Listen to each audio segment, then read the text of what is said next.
Guys, welcome to the first ever episode of Halftime Rundown.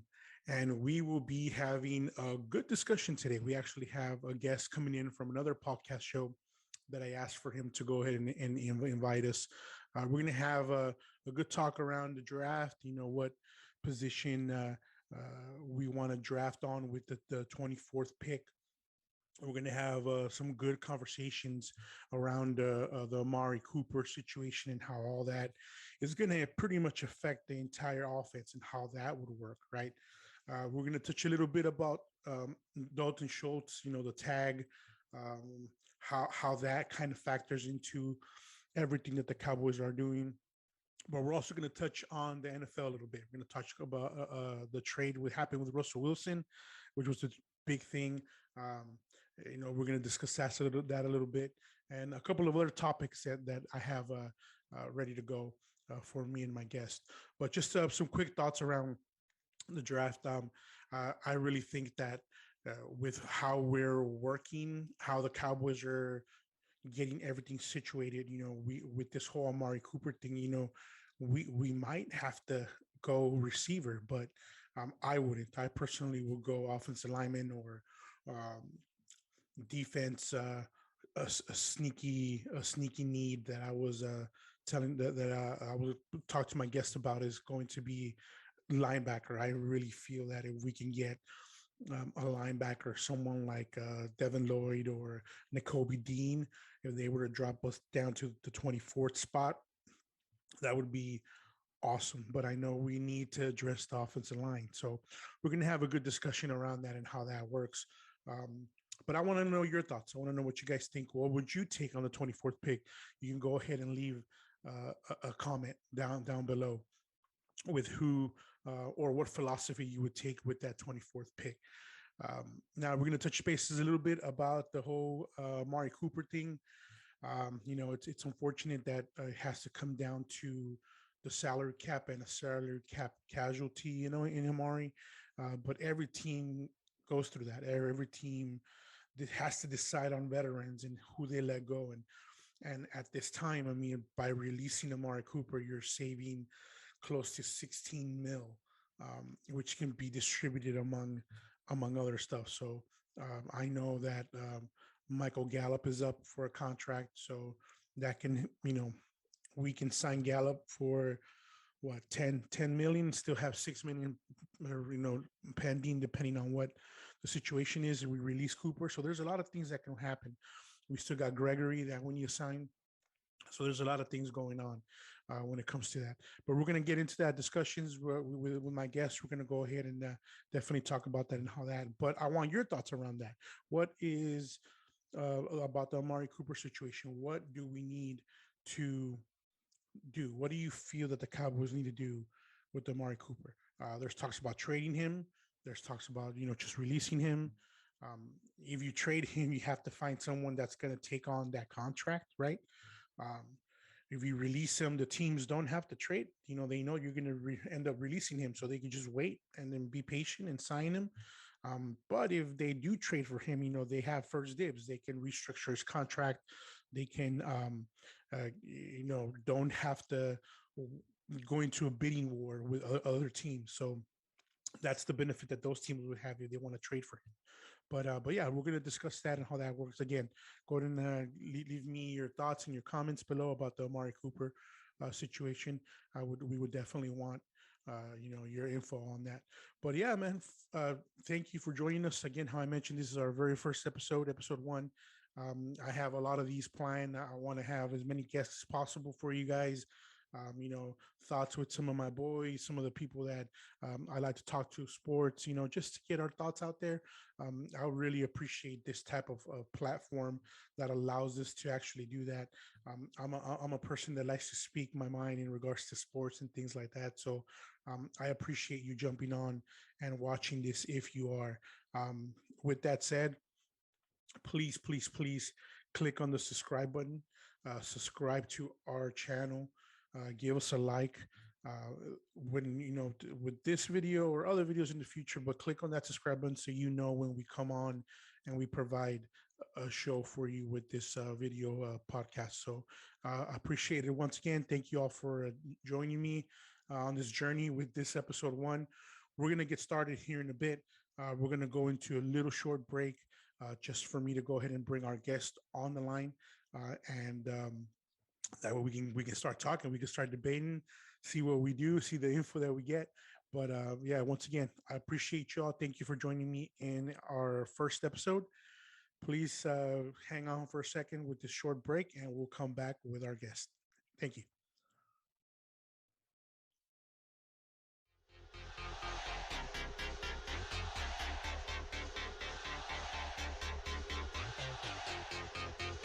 All right, guys, welcome back, and we have our guest here, Mr. Eli Pena. How you doing, man? I'm fantastic, Caesar. How are you this evening, sir? I'm doing pretty good. Thank you for coming on. Eli is from the Anything for a Bit podcast, and I wanted to invite him over to get his thoughts around some of the stuff that's going on here with the Cowboys and around the NFL. So let's go ahead and get right to it, man. Let's talk some draft. I know you guys had some draft information on your last show, right? So I wanted to ask you a question and then get your thoughts around it. Pretty much like a two-part type of deal. Okay. We'll get your thoughts around that. So you, sir, are now the GM of the Dallas Cowboys, right? If only. If only, if only Jerry were to move over a little bit. But you are the GM of the Dallas Cowboys. I need you to provide me with your need as a GM. Who would you pick as a need, right, on that 24th pick? And who would be your want pick? Like, I want this Okay. guy, right? So it could be based on whatever's going on, the scenarios we got, linemen, whatever you feel would be your need as a GM. So what would be your answers on those? Yeah, man. So first of all, I would say when I'm if I'm thinking from like a GM standpoint, right? Yeah. Um, I don't want to draft based off need, especially in the Okay. first round. I want the best player available, whoever's Okay. number one on my board, right? Unless we're talking like a quarterback or something like that, right? Sorry to all the Dak Prescott haters out there, but you got him for the next 2 or 3 years. It is what it is. But within reason, right? I want the best player available. So whoever's highest on my board, that's who I want in the first round. If I'm looking at it from kind of that need want standpoint, though, I think the first people that you're looking at are probably going to be some of those top interior linemen Okay. on the offensive side, right? So if you can get a guy like Tyler Linderbaum, center out of Iowa, if you can get him to drop to 24, that dude is a stud. That may be the best center to come out of the draft in the last 5 years or so. He's a little light, but he weighs the same as Jason Kelsey, who's a multi-time All-Pro when he came into the league, right? Yeah. So Tyler Linderbaum would probably be right at the top of that list. Not that Biotish is someone that we have to get out of there, but if I can upgrade with a guy like that, he's number one at his position, I'm good with that. Okay. I think the next couple guys I'd be looking at, if we're looking at the guard position, probably looking at Kenyon Green out of Texas A&M. Dude is 6'4", 300 something pounds, but the knee bend with that guy, I mean, he is beyond flexible. He gets lower than everybody on that offensive line every time they line up. And that's something that you're looking for from that guard position, right? Or those trenches position is how can I get low and get that leverage? So Kenyon Green was a guy, he also played 4 out of the 5 offensive line positions in college. So he played everything except for center last year. So both tackle positions, both guard positions, and he was a stud. And he's a stud across the board, right? He's good at everything. So Kenyon Green would be that guy. And then Zion, I was going to say Zion Williamson. Thank you. I was like, Zion Williamson plays basketball. Zion Johnson out of Boston College, right? Another offensive guard, really, really talented guy. I think you'd be happy with him there at 24. If I'm looking maybe more on the want side, right? And this may turn into a need depending on, what's going to go on with Amari Cooper and Michael Gallup in the next couple weeks. But give me a guy like Treylon Burks. If I can get Treylon Burks, wide receiver out of Arkansas, to fall to 24, that dude is 6'2", 225. He runs like A.J. Brown, and he plays football like Deebo Samuel. Like a human like that just shouldn't exist, right? Like he just shouldn't be a thing. So yeah, please give me Treylon Burks all day. Re-sign Gallup, let CD and Gallup be my outside receivers, and just move Treylon Burks wherever, right? Split time with him and CD in the slot. So that'd probably be a really big want pick for me, would be Treylon Burks, because I am just enthralled with him. He might be my favorite player in the whole draft. So between interior alignment, so you're telling me that if Burks was there, you would pick him over? Would you pick him over Linderbaum or At this Cross point, at no. 24? At this No. point, Okay. no. Because I think that I can get a wide receiver in the second or third round. Okay. Yeah. And he may not be Treylon Burks, right? But, give me John Mechie at pick 56 in the second round out of Alabama. John Mechie can do inside and outside receiver, right? He can play either position. He did it in college. He's a stud. Give me a guy like that at 56 and give me Linderbaum at 24 and let's rock. All right, cool. So Linderbaum at 24 would be your pick if he's there, right? Yeah, that's number one on my board right now. We'll see. I know there's some DeMarcus Lawrence news that we're waiting on too. Mm-hmm. So maybe one of these edge guys like a George Karlaftis or David Ajabo, Purdue and Michigan, maybe they come into play at that spot. But right now, I would say Linderbaum is my number one pick on the board. I would agree with you on that. I think Linderbaum, if he can fall, right? Because I don't know, we have how many teams have 2 picks before us? The Eagles, right? I know the Eagles have 3, and then the Giants have 2. Giants have 2. Man, mm-hmm. They're gonna dictate the draft a little bit, how everything's gonna go. Yeah. Right. So, if for some reason this guy can slide, man, if Linderbaum can slide to 24, I would pull the trigger on Linderbaum. I mean, yeah, and I think it's definitely possible. Yeah, not just because I play lineman or I don't have a soft spot for lineman, but we need one. No preconceived notions there, right? Preconceived, right?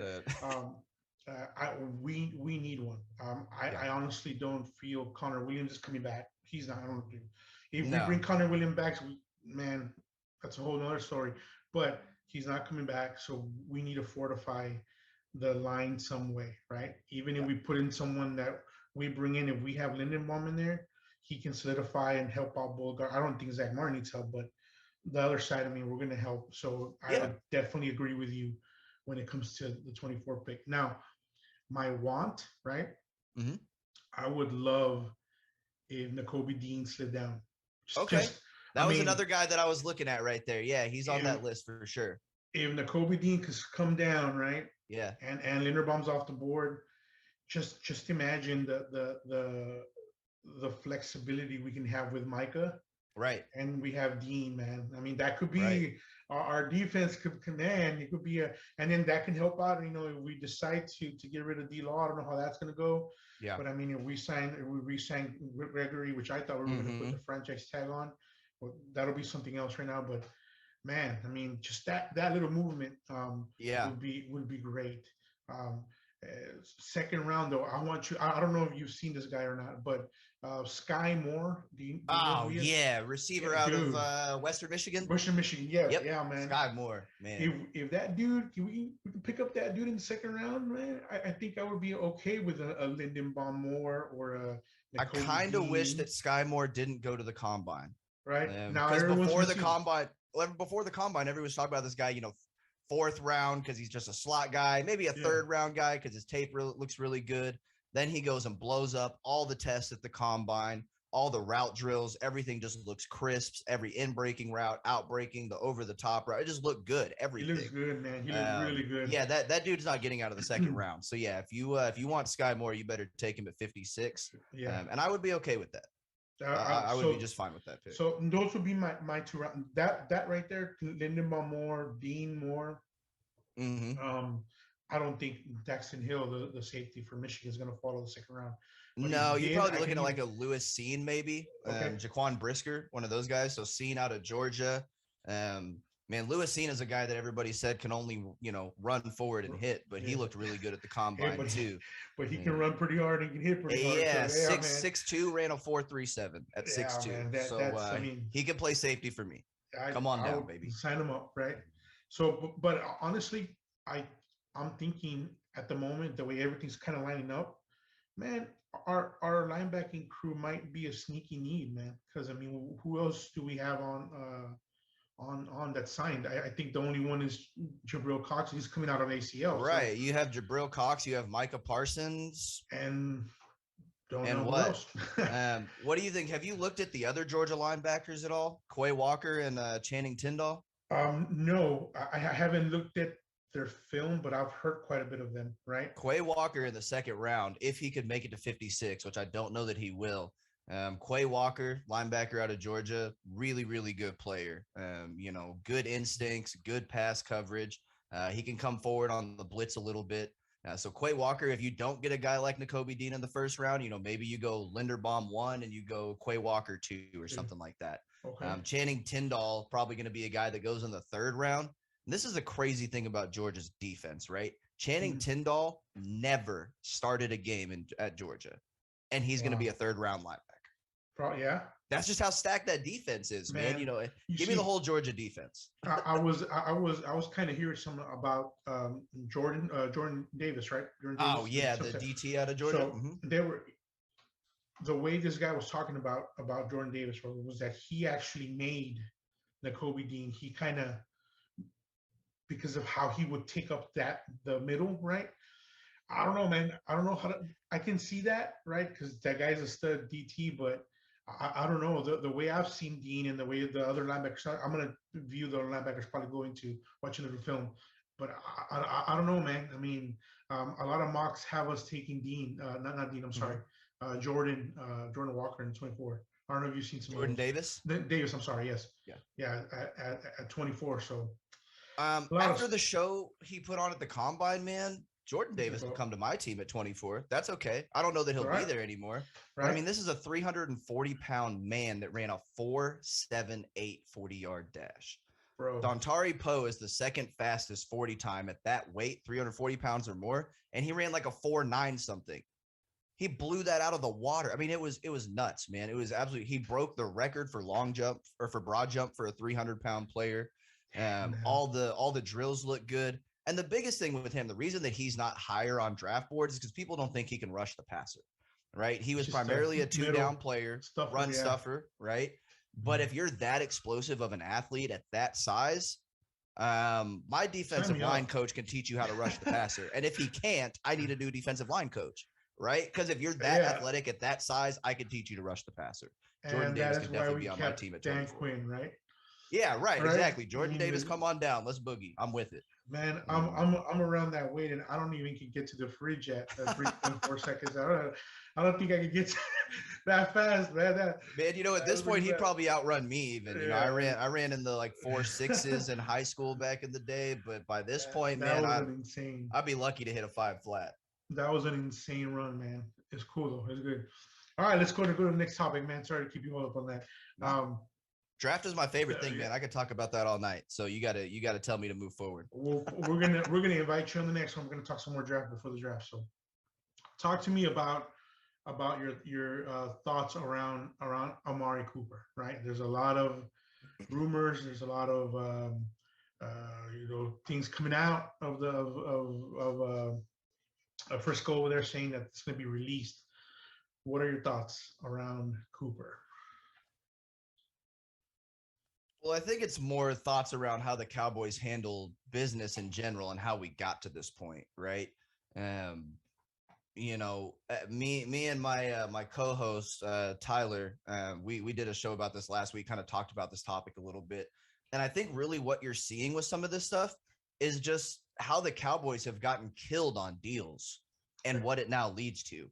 I think that, if we're not in a salary cap era, yeah, you keep Amari Cooper and you pay him the $20 million and you're okay with that, right? Even if his production hasn't matched that $20 million, he's still one of the best route runners in the league. Yeah. And when he's on the field, Dak is a top 5 quarterback when you look at his total QBR. Yeah. If you would have extrapolated his total QBR for the full season with Amari Cooper, it was the 3rd best in the league, right? So even with Amari Cooper not putting up these gaudy numbers, he makes Dak better. He makes the team better. But what you're seeing is, hey, we paid Ezekiel Elliott, and now his cap number this year is double what a franchise tag on a running back would be. So, his cap hit is bigger than Dak's this year. I think it's in north of 18, right? Yes, I think it's 21, 22, something like that. Yeah, it's absurd, right? How is my running back a bigger cap hit than my $40 million quarterback, right? It goes back to Jalen Smith, signing a guy that basically couldn't play to an extension. And even when you look at the D-Law and the Dak contracts, those are good players and you wanted to keep them, but you could have got DeMarcus Lawrence for less if you didn't drag your feet on it. And then you let him, hold you out and say, I'm not going to get shoulder surgery until you sign me. And what did they do? They caved and signed him. With Dak Prescott, they could have got Dak at $28 million if they would have signed him 2 years earlier. Yeah. Now they're paying 40, right? So when you compound all these bad deals, right, when you're constantly losing as a front office, this is what happens, right? Because with franchise tagging Dalton Schultz today and restructuring Zach Martin and Dak Prescott's contracts, you're still barely at a break even, and you're actually still a little bit over the cap. Yeah. And that's not re-signing Randy. That's not re-signing Gallup. That's not bringing Curse back. That's not your draft class. You're still over the cap. You got to get the money from somewhere. So let me throw you some numbers out here real quick. Let me throw some numbers out. I'm actually using overthecap.com. I don't know if you've seen that. Yep. So the cap hit, right? The cap number based on the website is saying it's $22 million for Cooper. If we release him pre-June 1st cut, which will be what we have, right? Because he's been guaranteed. Yep. We would save $16 million, right? Yep. Right. Check this out. Jalen Smith is still in the books for a cap number of 6.8. Right. Why? Why? I don't understand. The second best running back on your team is taking up $20 million, and the guy who doesn't even play linebacker for you anymore is taking more, 6. Right? So check out the cap number on Elliott, right? 21.2 mil. Okay, that's what I thought, like 21, 22. It's ridiculous because a franchise tag on a running back is like 12 or something like that right now. I thought I had seen 18, but it's actually 21. Dude, that's insane, bro. Yeah. Yeah, and if you cut him right now, I think you lose 30 or something like that. So you actually have like 10 million in dead cap. So if we were to cut him, right, it's looking at 11.8 mil if we were to cut him. Right. So you lose another 12 million now, on top of the cap hit. check this out. I know we're kind of giving away from Cooper, but if we trade Elliott post June 1st, right, it would actually save us 12.4 million. Yeah, but if it's post June 1st, he's already had his contract. He's already had his contract. Right. So you save money, but it's rolling, right?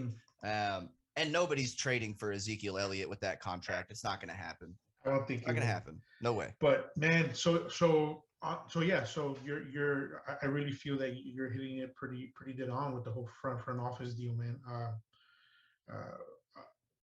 People say that he's not being utilized correctly. Cooper not being utilized correctly. I agree with that. Is it more of a Cooper thing or a Dak thing, or is it more of a Kellen Moore thing that we're not using him right? Yeah, I'm gonna blame Kellen Moore. Okay. And I'm gonna talk bad about myself here for a second because about halfway through the season, I deemed Kellen Moore the scheme god, right? Because I just thought he was doing all this great stuff. We were killing the league, and then the Broncos started running this cover 2 shell that for some reason seemed like an alien formation to Kellen Moore, right? And what happened was teams started giving you a front to run into because they're dropping 2 safeties, their corners are on the outside, and they're basically just playing man on man in the box with you. And a team that was running really well against the blitz with a stacked box, all of a sudden can't run the ball anymore. So I'm getting run looks and I can't run the ball. So now I have to throw the ball into 7-man coverage every snap. I've got 4 wide receivers, maybe a tight end or a running backs going on a route. So I've got 4 or 5 against 7 every time I drop back to pass because I can't run the ball and I can't get them out of that look. And what it really does to my outside receivers, when I get that cover 2 shell, you have to imagine my outside receivers. So I've got a corner that's going to be sitting in the flat, right, on whatever underneath route. So if I run a comeback or a stop or anything like that, my corner is sitting underneath that. And if I go over the top, I've got 2 deep safeties, right? So each safety has half the field. So now my safety is coming up over the top. He's going to go cover that over the top route. He's going to cover that post route. He's going to cover that in route. So everywhere that Amari Cooper and CeeDee Lamb are going when they're on the outside is bracketed coverage. Which is why you saw, in my opinion, a guy like Dalton Schultz thrive last year, because where do you attack the field in that look? You go to the middle of the field, right? Same thing. Cedric Wilson looked really good in the slot because that's where it's open. And when Kellen Moore doesn't move these guys, right? He doesn't put CeeDee in the slot. He doesn't put Coop in the slot, right? He doesn't put CeeDee in the backfield to give that look that we've given before. He can't figure out a way to scheme this run game to run into a man-on-man box.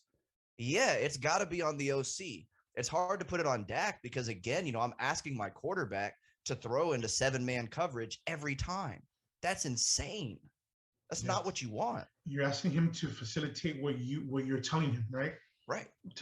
So now that you explained a little bit of cover 2, let me throw a couple of things at you real quick.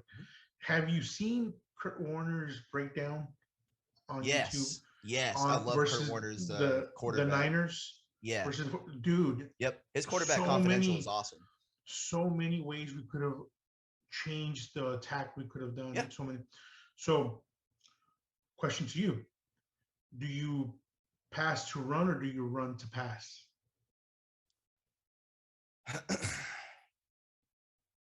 I think in the NFL you need to throw the football, right? Mm-hmm. So I guess I'm running to pass because I want to keep – because, again, in that instance, right, I want to run the ball so that I can get you out of that look that I can then throw the ball. Okay. Because the best running teams in the league are less efficient than the worst passing teams in the league. That's just a fact. Yeah. It's just a fact, right? Passing the ball is more effective no matter how you slice it. Mm-hmm. So if you're taking away the passing game and I can't run you into a different coverage, that's a problem. So yeah, I would say run to pass. In the way you phrase that, I would say run to pass. I agree. Now I don't think all this was Cooper's fault. I really don't. I really don't think that we just did not scheme properly, and that has to fall on the OC. I know we kind of went away a little bit from the Amari Cooper talk, but that kind of leads to that, man. I think we just he was not used properly in certain ways, right? Yeah. So but it's gonna be sad to see him go, man, because he demanded some coverage, man. I mean, even Bill Belichick was like, Cooper, we're gonna cover Cooper.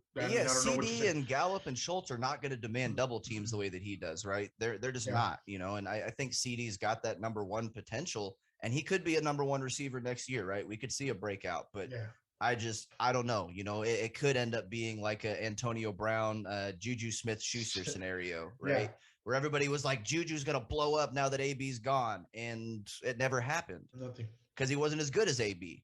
There was a reason that Antonio Brown demanded that coverage, right? When one of the top defensive minds, when he gets asked, who are you going to double? And without even thinking about it, says, Amari Cooper.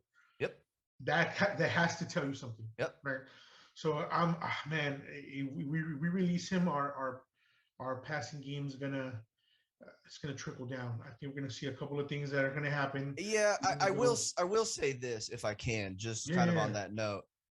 We shouldn't have to have Amari Cooper, Michael Gallup, and CeeDee Lamb for this to be a good offense, or to even be a great offense, because that receiving core compared to most of the league is insane, right? Which is where I think you could get, if you re-sign Gallup, you still got CeeDee, give me a guy in the second or third round.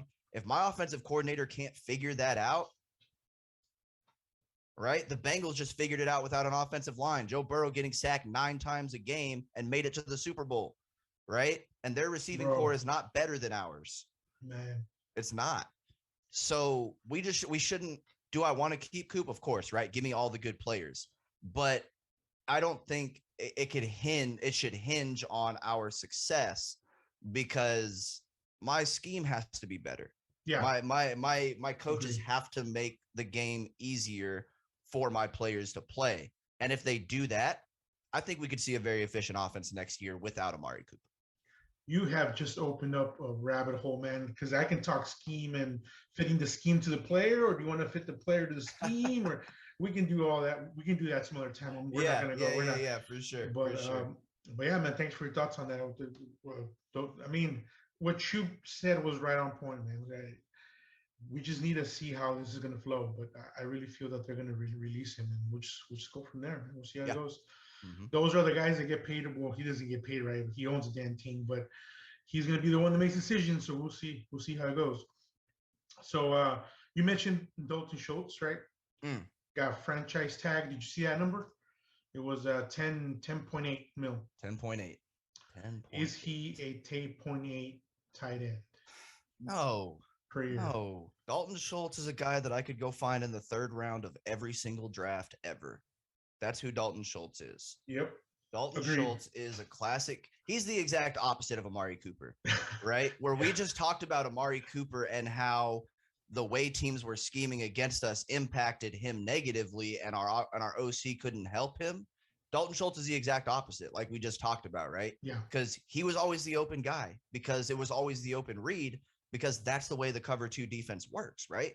So did he have the second most catches on the team? Sure, he did. He had as many catches as Amari Cooper. Great. Great. It's a terrible But decision. 10.8, man. Yeah. He was the beneficiary, though, of that shell that you were talking about. Right, exactly. Exactly. Now, he just benefited himself 10.8 mil. Yeah, right? Now I do think, and this may actually be even worse, but I think they're actually going to find a way to do a long-term deal with him. Don't be surprised if that ends up 3 for 29, 4 for 40, something like that. I was going to mention that they might do that to bring his cap hit down this year. Right, because you could get his cap for 5 or 6 million this year instead of 11 million. 11, right? Yeah. So, I mean, still though, 6 mil. I mean, I know there's a couple of tight ends out there in the market. I'm good. Especially if I got to pull it out for 3 or 4 years, right? Like, no, I'll go replace him. It's fine. I would still have Blake Jarwin under contract, even if I don't draft a guy this year. But Jarwin with a hip, man. Yeah, that's true. That's true. I keep forgetting that. He may not play again. Our tight end room right now might not. And you know what? I think they got scared. I think they saw that, and they're like, "Oh crap, we're gonna have to keep this kid, keep this dude before he hits the market," because they were talking about all kinds of him hitting the market at a 15 million year, something like that. Yeah, I think they were like, you know what? Let's just get this kid, and I think that also gonna switch gears a little bit. I think them placing the franchise tag on Schultz, right? I think that puts them in pretty confident that they're going to resign Gregory. Yeah, and I think that we'll see what the market is for Gregory, right? But I would guess that they are betting that it's going to be in the 12 to 15 million a year range, right? 11 to 13, something like that. And if they franchise tag him, a franchise tag on a defensive end is almost $20 million right now. Yeah. So they can't. They're just they have to move too much, right? Or they wouldn't be able to re-sign Curse or Gallup, to take a $20 million cap hit for this year. So yeah, I would guess that their bet is that they can get him on a 12 to 15 million APY deal for 2 or 3 years, and kind of like with Schultz, keep that cap around 5-6 million this year, so they have more money to play with. And spread hopefully the rest they're of right it. on that bet. and spread the rest of it in the nearest years. Right. Which is we're going to be in more trouble next year, right? Right. But if he's a top tier pass rusher, that's okay. Spread the money around. That's fine, right? Sign him up. It's only a bad deal when the player's not worth the money anymore. Like, literally any running back that gets a second contract. Sorry for anybody that loves running backs. Don't sign them. Just draft another one. Did you just say Ezekiel Elliott? You just threw that out there. You won't say the name. I will. Ezekiel Elliott, right? Perfect example. But yes, I agree. I would draft a running back every year. Yeah, just draft even every couple years, right? Just take one in the 3rd or 4th round. Just go about your business, right? Play 2 or 3 of them every game. Let them get 12 to 15 touches. Make sure they can catch passes out of the backfield. Get one of them at least. It's a decent pass blocker, right? And then go about your business. Don't pay them. Don't pay them. I would agree. And then I would actually do pretty much what you said. I know we're going away from what we're talking about, but I would go every year. Pass catching running back, right? Blocking running back, solid interior running back every year, just like that. Rotate them every year, because you know that you're going to have all 3 of them for at least 2 years, where they're all going to kind of go in, and you can utilize whichever you need in any situation. My theory, I don't know if anyone else has done that, but that would be I think it just depends on how you want to spend your draft capital, right? If we're talking like 3rd or 4th round every year, I don't know that I'm in on that, right? Because those picks are still pretty valuable. But yeah, if one guy's a 3rd round pick and then I go a 5th round pick and then a 4th, and I just have guys, sure, whatever, man. Unless you're the Rams. they got no draft capital. That's another story though, right? But they're champions. Yeah, right. Who needs draft capital when you have the Lombardi Trophy, right? Who needs draft capital? Yep. I don't care about drafting. I would throw away all my draft picks. For right. Cowboys would give up 26 years worth of draft picks to have one, right? Because that's how long we've been waiting. That's a whole different talk, man. It's a whole different story. Yeah, let's not open that can. Let's not open that one. Cool. All right, man. A couple more questions for you, and then we'll get you going. Give me your thoughts around this Russell Wilson trade that took place. I think that the Cowboys fans should be very happy that they now have the second best quarterback in the NFC. Right? Because you got Aaron Rodgers. I guess if you want to put Kyler up there, sure. Matthew Stafford, sure. But worst case scenario, Dak's the fourth best quarterback in the NFC. So that's the first thought, right? Is that Cowboys fans should be happy that they have either the second or third best quarterback in their conference. Agreed. That's great, right? Second thought, that AFC West is gonna be nuts. Like, how is Derek Carr the worst quarterback in a division? Right. And I'm not saying Derek Carr is this great top tier elite level talent, but Derek Carr is a good quarterback. He is. Yep. And for him to be the worst quarterback in the division, I mean, it just Patrick Mahomes, Russell Wilson, Justin Herbert, Derek Carr. Give me a break. Give me a break. Those are going to be some nice games, man. Two headers, going against each other twice a year. Yeah, that's gonna be solid. The Broncos could be legitimate contenders. They've got a solid defense. They've got some good offensive weapons, and their offensive line is better than Seattle's. So Russ is gonna love that because he won't have to run for his life every time he snaps the ball. Right. And Seattle, on the other hand, they're gonna screw up all those draft picks anyway. So sucks to suck. You think so? You're gonna screw those up? Okay, so let me go down. They're gonna take a quarterback with pick 9, and none of these quarterbacks are worth that pick. So then you got 2 first rounders that the Broncos give up. Yep. 2 first round, the 22, number 9 overall, and the 23, right? 21st round. 2 second rounders, the 40th overall. 2023, 2023 second round, right? And then a 5th round for this year, and then they also threw in Drew Lock. Threw in. Yeah, they're like, hey, there you go. And Shelby Harris. So they didn't give up any of their young. And Noah Fant. They did give up Noah Fant. Yes. Yeah. Can you imagine how mad that guy is? He was like, man, I was just catching passes from Drew Lock. Oh, hey, we got Russell Wilson. Oh, wait, now I'm catching passes from Drew Lock. I'm still going to pass, yeah. Like, come on, man. That's terrible. And so, yeah, man, it's one of those things that, man, I don't know. If you were a Broncos fan, we're gonna have to ask someone that's a Broncos fan. Was that a lot? It was a lot. And when you look at draft capital, Seattle probably won that trade. But again, the Broncos, if they're a team that they feel like in that front office, we're a quarterback away from championship contention. That's a solid trade.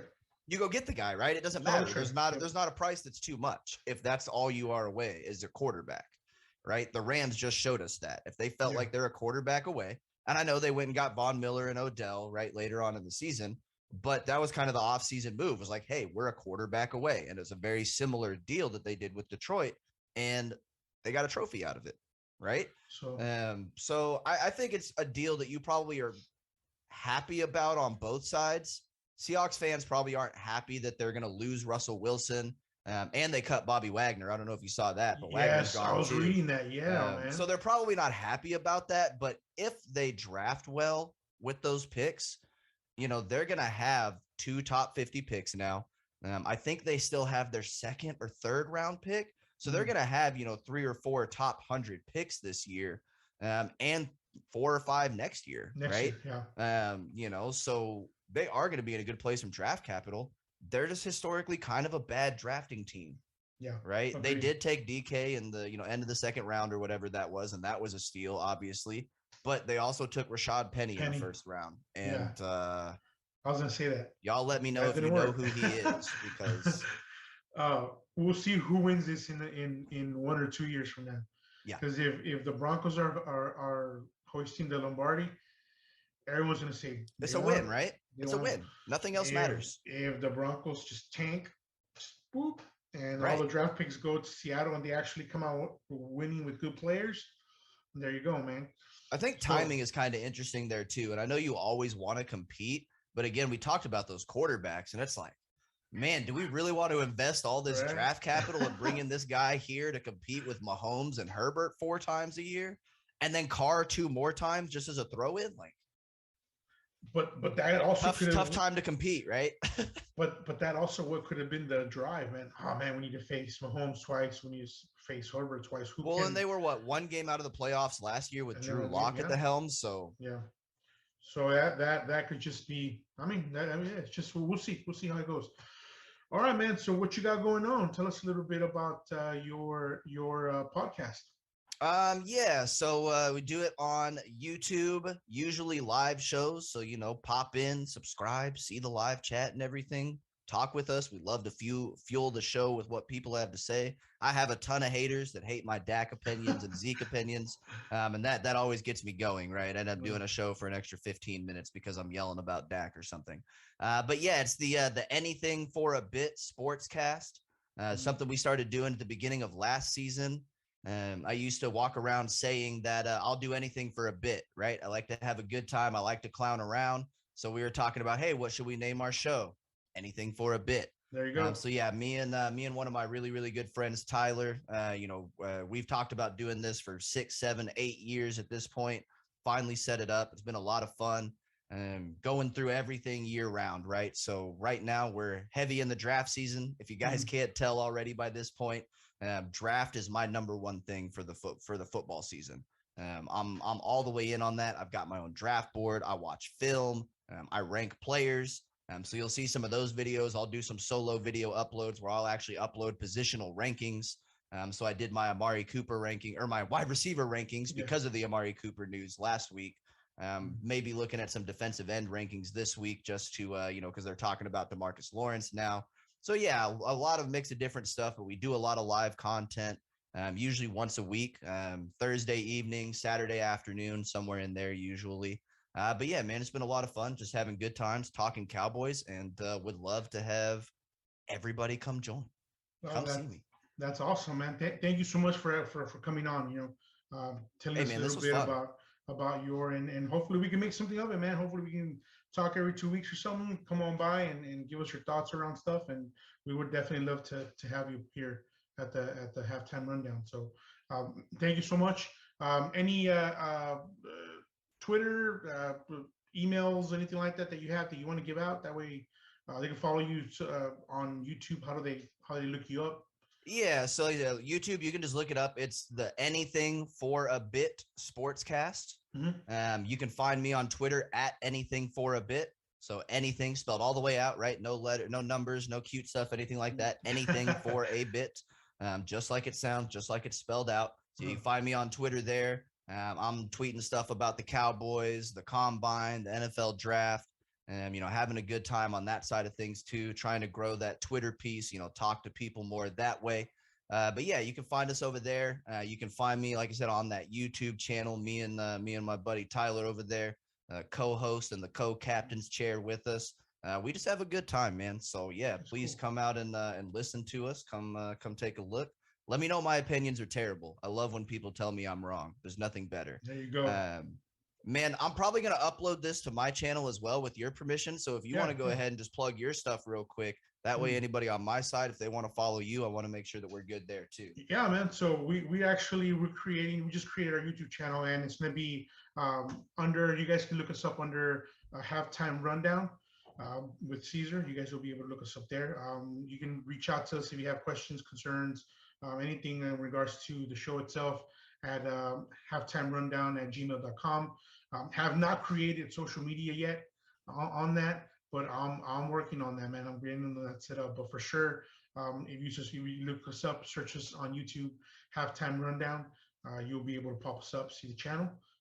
Also give me your comments, give me your thoughts on what you guys think.